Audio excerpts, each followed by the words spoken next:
రీసెంట్‌గా వరుణ్ కామ్‌గా కూర్చున్నప్పుడు ఏం ఆలోచిస్తున్నావు అంటే లిటరల్లీ నథింగ్ అని చెప్పాడు. I gave it a thought. నేను సైలెంట్‌గా ఏం పని లేకుండా కూర్చున్నప్పుడు కూడా ఏదో ఒకటి ఆలోచిస్తూ ఉంటా. అండ్ యాక్చువల్లీ సైలెంట్‌గా ఉన్నప్పుడే ఇంకెక్కువ ఆలోచిస్తూ ఉంటా. And this can sometimes lead to over thinking. Empty brain devils workshop అన్నట్టు. అండ్ ఇదే ఎక్కువ స్ట్రెస్ చేస్తూ ఉంటది నన్ను.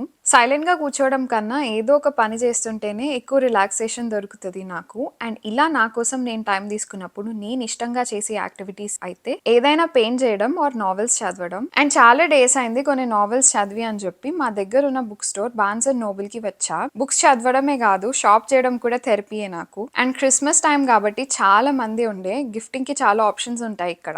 అండ్ ట్విస్టెడ్ సిరీస్ లో ఒక 2 నావెల్స్ తీసుకొని వెరిటీ అనే నావెల్ కోసం మొత్తం స్టోర్ వెతికా బట్ నాకు దొరకలేదు. సో కస్టమర్ సర్వీస్ ని అడిగితే వాళ్ళు వెతికి తీసుకొచ్చారు. నేనైతే happy. I got 3 books and ఇంటికి వెళ్ళిన వెంటనే ఐ స్టార్టెడ్ రీడింగ్ దెమ్. మీరు స్ట్రెస్ ఫ్రీ ఉండడానికి ఏం చేస్తారు అండ్ మీ హాబీస్ ఏంటో కమెంట్స్ లో చెప్పండి. Thank you for watching.